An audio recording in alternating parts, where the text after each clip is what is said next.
Morning students. Now today we going to start the lesson number 4, clothes we wear. Okay. So हम जो कपड़े पहनते हैं वो किस किस फाइबर्स के होते हैं ये हम इस चैप्टर में पढ़ेंगे. The highlights its fibre, pattern and dies.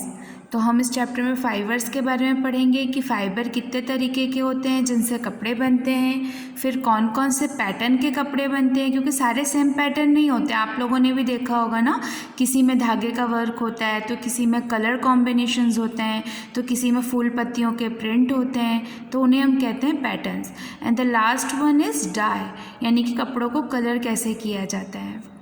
Dear children, people across the world wear different types of clothes made from different kinds of fibers. So इस दुनिया में बहुत से पूरे वर्ल्ड में अलग अलग तरह के कपड़े पहनते हैं. कोई वेस्टर्न पहनता है, कोई इंट्रो वेस्टर्न पहनता है, कोई ट्रेडिशनल पहनता है, किसी का अपने कल्चर के अकॉर्डिंग पहनता है. यानी कि हर तरीके के लोग कपड़े पहनते हैं और हर तरीके के कपड़े में अलग अलग फाइबर यूज़ किए जाते हैं. We should take care of our clothes and keep them clean.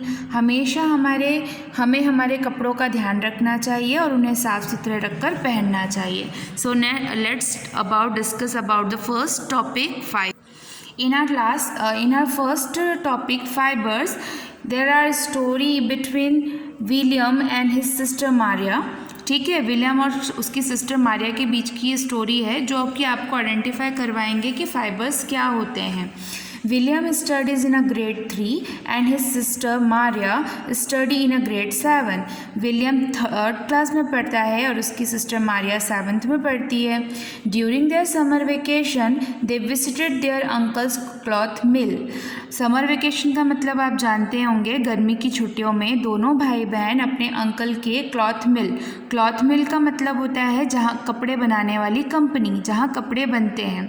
तो वो दोनों वहाँ पर काम कैसे होता है ये देखने गए. In the cloth mill William and Maria so how the clothes is made. उस मिल में, उस कंपनी में उन्होंने ये देखा कि कपड़े कैसे बनाए जाते हैं. Their uncle gave them some useful information about different type of fibres and their sources. Uncle ने उन्हें बहुत से इन्फॉर्मेशन दी कपड़ों के बारे में, कपड़ों के फाइबर्स के बारे में. They noted down the information and clicked some photographs.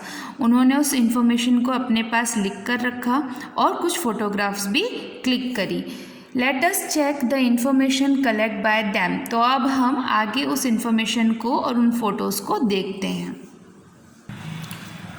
First, clothes are made from 2 types of fibre, natural fibre and artificial fibre. ठीक है, जो हमारे कपड़े होते हैं वो 2 टाइप के फाइबर से बनते हैं. पहला होता है आर्टिफिशियल, नेचुरल, और दूसरा होता है artificial. Okay, the natural and the artificial fibre, cotton, wool and silk are the example of natural fibre. Cotton आप लोगों ने देखा होगा, रुई, और वूल यानी ऊन, और सिल्क जो होता है वो सिल्क वॉर्म से, यानी कि जो प्रोसेस होती है सिल्क वॉर्म की, उससे सिल्क निकाला जाता है. Nylon and the terylene are the example of synthetic और आर्टिफिशियल फाइबर. सिंथेटिक और आर्टिफिशियल फाइबर का एक एग्जाम्पल बहुत सिंपल सा है. जैसे कि अगर कॉटन क्लॉथ्स, कभी भी आप लोगों ने देखा होगा फेस्टिवल, स्पेशली दिवाली में सब कहते हैं कि हमें कॉटन के कपड़े पहनने चाहिए, गर्मी में हमें कॉटन पहनना चाहिए. क्यों? क्योंकि गर्मी में अगर हम कॉटन पहनते हैं तो हमें वो ठंडक देता है, क्योंकि वो प्लांट से मिलता है ना. This is natural fibre. और अगर आप बॉन फायर के पास हो तो कॉटन जो होता है वो इतनी जल्दी फायर को कैच नहीं करता, बट जो सिंथेटिक्स होते हैं वो फायर को बहुत जल्दी कैच करते हैं. जस्ट लाइक द पॉलीथीन को अगर आप फायर के पास ले जाओगे, आग के पास ले जाओगे, तो वो बहुत जल्दी मेल्ट होना शुरू हो जाती है. तो घर पे भी आप ये एग्जाम्पल करके देख सकते हैं कि सपोज़ अपनी मम्मी की हेल्प लो आप और मम्मी से पूछो कि सिंथेटिक फाइबर और कॉटन फाइबर क्या होता है. ठीक है, कॉटन कपड़ा और सिंथेटिक कपड़ा लो, उसे आग में जला कर देखो. वो टुकड़े, जब कॉटन का टुकड़ा जब आप आग में जलाओगे तो क्या होता है उससे कि वो जो फाइबर है वो बहुत जल्दी डस्टेड हो जाता है, यानी कि इतनी जल्दी आग नहीं पकड़ता. लेकिन उसी की जगह आप सिंथेटिक कपड़ा, जो सिंथेटिक फाइबर है आर्टिफिशियल फाइबर से बनता है, वो कपड़ा अगर आप फायर में टच करोगे तो वो बिल्कुल पॉलीथीन की तरह मेल्ट होना शुरू हो जाता है. Look at these points. Cotton fibre are obtain from the cotton plant. ये रुई का पेड़ है और यहीं से हमें कॉटन प्लांट यानी कि कॉटन फाइबर मिलते हैं। Wool is obtain from the hair of a sheep and rabbit. Wool यानी कि ऊन हमें कैसे मिलते हैं हम सब जानते हैं, जो शिप होती है और रैबिट होते हैं उनके जो हेयर बाल होते हैं उसी से ऊन बनाया जाता है। Silk is obtain from the cocoon of silkworm. Cocoon of silkworm का मतलब होता है जब एक तितली अपना तितली जब बच्चे देती है तो उस एग में से छोटे छोटे से सिल्क वर्म निकलते हैं, उनमें वो फफूंद बनती है और उस फफूंद के बाद उन सिल्क वर्म को गर्म पानी में डालकर उस सिल्क को अलग किया जाता है, तब जाके सिल्क हम उस सिल्क वर्म से लेते हैं। Yarn is produced by the spinning raw cotton, wool or silk fiber of spinning wheel. Spinning wheel का मतलब होता है चरखा, जिससे कि हम इस तरह धागे के गट्ठे बनाते हैं, चाहे वो कॉटन का हो, ऊन का हो या फिर सिल्क का हो। जब ये गट्ठे यानी कि ये धागे बन जाते हैं, उन धागों को हम कपड़े बनाने के लिए यूज़ करते हैं। A yarn consists of a several long strands of fiber entwined together. This fiber can be a cotton, wool, silk or nylon. This yarn are woven together to form cloth by interlocking in the strands on a machine known as a loom. ठीक है, ये इस type की एक machine होती है जिनमें इन धागों का वर्क करके कपड़े बनाए जाते हैं। Now the second point is pattern. Look at this both of the pattern number A and pattern number B. अब इस पैटर्न में आपने देखा है कि छोटे छोटे से बस ये फूल बने हुए हैं, जबकि इस पैटर्न में फूल के साथ पत्तियां भी बनी हैं और इसकी डिज़ाइन इस डिज़ाइन से अलग है। ये डिज़ाइन बड़ी है और ये छोटे छोटे प्रिंट में डिज़ाइन है, इन्हें हम कहते हैं patterns. Different types of patterns होते हैं हमारे क्लॉथ में। So let's discuss about the thing. Maria and her family visit the textile shop. They see different dresses and fabric. Dresses का मतलब होता है बने बनाए ड्रेस, जो कि आप देखते ही हैं गाउन्स वगैरह, साड़ी वगैरह पहले से बनी बनाई रहती है। और फैब्रिक हम उसे कहते हैं जो हम कपड़ा थान में से कटवा के सूट बनवाते हैं या शर्ट पैंट्स बनवाते हैं या फॉर्मल ड्रेसेस बनवाते हैं, ठीक है, वो फैब्रिक होते हैं। विलियम क्यूरोसली आस्क्ड द शॉपकीपर, क्यूरोसली यानी कि जिज्ञासा के साथ, asked the shopkeeper about the different pattern on the dresses and fabric. जो विलियम है वो बहुत छोटा है, तो उसने बहुत ही जिज्ञासा के साथ शॉपकीपर से पूछा कि पैटर्न और ड्रेसेस और फैब्रिक में क्या डिफरेंस है। Different part of India are famous for different prints and patterns. These are created by a skilled craftsman. इस लाइन का मतलब है कि हमारे इंडिया में बहुत ही डिफरेंट टाइप्स ऑफ प्रिंट और पैटर्न यूज़ किए जाते हैं। जितने क्षेत्र हैं सभी क्षेत्रों और सभी स्टेट के अपने अपने एक पैटर्न होता है जिन्हें वो पहनने के लिए फॉलो करते हैं, ठीक है। और ये सब काम कौन करता है? जो वहाँ के लोकल क्राफ्टमैन्स होते हैं, जो वो कपड़े बनाते हैं, वो ये काम बहुत आसानी से करते हैं। जैसे कि आप लोगों ने देखा होगा राजस्थान में अलग ड्रेसेस चलती हैं, गुजरात में मोस्टली बंधेज ड्रेसेस चलती हैं, ठीक है। अगर आप ऊपर जम्मू कश्मीर असम की तरफ देखेंगे तो वहाँ पहाड़ी क्षेत्र होने की वजह से वहाँ की ड्रेसेस हम मोस्टली वुलन यूज़ करते हैं, वहाँ कॉटन ड्रेसेस बहुत कम यूज़ की जाती हैं। इसके बाद अगर आप इंडिया में केरल का मैप देखेंगे तो वहाँ पर मोस्टली गर्मी रहती है ज़्यादातर और रेनफॉल एरिया है, तो वहाँ पर कॉटन की ड्रेसेस ज़्यादा यूज़ की जाती हैं। यानी कि हमारा डिफरेंट ऑफ स्टेट्स में डिफरेंट टाइप्स ऑफ फैब्रिक और ड्रेसेस का यूज़ किया जाता है। Look at the first. The shopkeeper show them the chart in a different pattern. है ना, विलियम और मारिया को जो शॉपकीपर है उसने different types of pattern show कर रहे हैं। तो सबसे पहले कौन सा पैटर्न है? Block printing. ब्लॉक प्रिंटिंग क्या होता है आप लोग देख सकते हैं, ये इस टाइप के जो डिज़ाइंस बने रहते हैं ना कपड़ों में, इन्हें हम ब्लॉक प्रिंटिंग कहते हैं। In a block printing wooden blocks with the design carved on them and speed in the colour. यानी इसमें ये कहा जा रहा है कि कपड़े के ऊपर, लकड़ियों के ऊपर जो डिज़ाइन बनी रहती है उसे कपड़ों पे प्रिंट किया जाता है। This are then pressed on the cloth to create imprint. When these imprint are repeated, they become a pattern. Rajasthan, Andhra Pradesh, Gujarat, Uttar Pradesh and West Bengal are famous for block printing. So लकड़ियों के जैसे आप लोगों में से किसी ने अगर देखा होगा कि हम जो टेम्प्रेरी मेहंदी बनवाते हैं मंदिर वगैरह जाके, तो लकड़ियों पे कैसे उसके साँचे बने रहते हैं डिज़ाइन के, बस उसको कलर में डुबो के आपके हाथ पे लगा दिया जाता है। देखा होगा ना आप लोगों ने।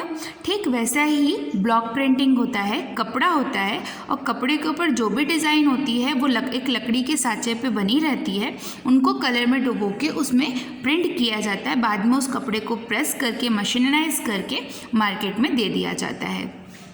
ठीक है, और इस टाइप की जो कारीगिरी है वो राजस्थान, आंध्र प्रदेश, गुजरात, उत्तर प्रदेश और वेस्ट बंगाल में बहुत ज़्यादा फेमस है और इस प्रिंटिंग को हम ब्लॉक प्रिंटिंग कहते हैं। द नेक्स्ट इज़ चिकन कढ़ाई। चिकन कढ़ाई में मोस्टली हम धागों का यूज़ करते हैं, जैसे कि आप देख सकते हैं। This is the style of embroidery. इसे एम्ब्रॉयडरी कहा जाता है क्योंकि इस पे धागे का वर्क होता है। यूजिंग निडल्स, निडल का मतलब होता है सुई, एंड द थ्रेड यानी कि धागा। Craftsman create pattern on a fabric like muslin, silk and cotton, यानी कि ये 3 तरीके के फैब्रिक यूज़ किए जाते हैं। This pattern are mainly floral. Lucknow in Uttar Pradesh is famous for chikan कढ़ाई, यानी कि उत्तर प्रदेश में जो लखनऊ स्टेट है वहाँ पर ये कढ़ाई सबसे ज़्यादा फेमस है और ये वहाँ का कल्चर है, यानी कि मोस्टली लोग वहाँ पर चिकन कढ़ाई के कपड़े ही पहनते हैं। The next is ikat. देख रहे हैं आप, इसमें कलर कॉम्बिनेशंस हैं। कॉटन और silk fibre are wrapped in bundle and tied with the water resistant material, यानी कॉटन के कपड़े को या फिर सिल्क के कपड़े को एक साथ बांध के बंडल बना दिया जाता है, यानी कि मरोड़ दिया जाता है और फिर उसे वाटर में, पानी में रेसिस्ट किया जाता है। Then they are dipped in colour after drying. They are worn in a beautiful design clothes, यानी कि सपोज़ मान लो एक कोरा कपड़ा ले लो, वाइट कलर का टावल ले लो और उस टावल को आप डिफरेंट टाइप्स ऑफ कलर में अच्छे से पहले उसको मोड़ लो, ठीक है, और मोड़ने के बाद उसे 2-3 कलर में, अलग अलग कलर्स में आप उसको डुबो दो और फिर रख दो सूखने के लिए। जब वो कपड़ा सूख जाएगा तब आप ओपन करके अगर देखेंगे तो कुछ ऐसी ही डिज़ाइन कलर कॉम्बिनेशन के साथ जिगजैग फॉर्म में मिलेगी। इस कहानी बोल रही हूँ मैं, इस डिज़ाइन को हम लोग इक्कत कहते हैं। Orissa and Andhra Pradesh are the famous for ikat. ठीक है, ये डिज़ाइन उड़ीसा और आंध्र प्रदेश में बहुत ज़्यादा फेमस होती है, जो कि सिल्क या फिर कॉटन के कपड़े में की जाती है। The next is tie and dye, यानी कि बंधनी। बंधनी ज़्यादातर राजस्थान और गुजरात में फेमस होती है। In tie and dye a light colour piece of a cloth is tie with the thread and a several point of dipped in a colour और a die, यानी कि एक तो ये कॉटन कपड़ा होता है, इस पर धागों का वर्क भी होता है और साथ ही साथ इसमें कुछ कलर्स यूज़ करे जाते हैं जो कहीं कहीं पर होते हैं, यानी कि पूरे इसकी तरह पूरे कपड़ों में नहीं होता, ये पॉइंट कहीं कहीं पाए जाते हैं। After the dries, the thread are removed and color pattern are created on the cloth. क्या करते हैं कि एक कपड़े को ले लेते हैं, हमने इस पूरे कपड़े को क्या किया था, मरोड़ के डाल दिया था कलर में, ठीक है। इस डिज़ाइन को बनाने के लिए सबसे पहले वो कपड़ा लेते हैं, कपड़े में जगह जगह पर वो धागे बांध देते हैं, ठीक है। धागे बांधने से कपड़े का शेप क्या होता है, जब आप उस पर रबड़ या धागा बांधोगे तो वो एक तरफ से उठ जाएगा। फिर जितने भी वो जगह पर धागे बांधते हैं उन धागे वाले साइड्स को वो कलर में डिप करते हैं, डुबो देते हैं। फिर जब उस धागे को निकालते हैं तो उस जगह पर एक अलग सा कलर कॉम्बिनेशन वहाँ पर बन जाता है, ठीक है। Tie and dye are also called the bandhani, इसे बंधनी के नाम से जाना जाता है इस डिज़ाइन को। And Rajasthan and Gujarat are famous for tie and dye, Rajasthan और गुजरात में ये डिज़ाइन सबसे ज़्यादा फेमस होता है। The last is Kalamkari. In Kalamkari skill craftsman are kalam, कलम का मतलब होता है pen, for free hand drawing and paint and brush to fill the color and make pattern on a cloth. Andhra Pradesh is a famous for Kalamkari. Kalamkari यानी कि सबसे tough pattern ये होता है क्योंकि कपड़ों पे लोग अपने हाथ से डिज़ाइन बनाते हैं, जिस तरह मेहंदी बनाते हैं, ड्राइंग बनाते हैं, ठीक उसी तरीके से पेन से डिज़ाइन किए जाते हैं। ऐसा पेन जो कपड़ों पे से कलर नहीं हटता, फिर उस डिज़ाइन को कलर किया जाता है, ठीक है, जैसे आप पेंटिंग करते हैं पहले पेंसिल से ड्रॉ कर लेते हैं, फिर उसे कलर करते हैं ना, ठीक उसी तरीके से कलमकारी का मतलब ही होता है कि हाथ से बनाई जाने वाली चीज़। तो उसकी डिज़ाइन करने के बाद उसमें कलर किया जाता है और फिर उस पैटर्न को सूखने यानी कि क्लॉथ्स को सुखाया जाता है, फिर उसे मार्केटिंग किया जाता है। और ये कलमकारी आंध्र प्रदेश में सबसे ज़्यादा फेमस होती है। ओके स्टूडेंट्स, जो हमारा ये चैप्टर है इसका फर्स्ट पार्ट यहीं तक है। इसके बाद हम जो हमारा नेक्स्ट टॉपिक रहेगा वो रीड करेंगे। Have a good day.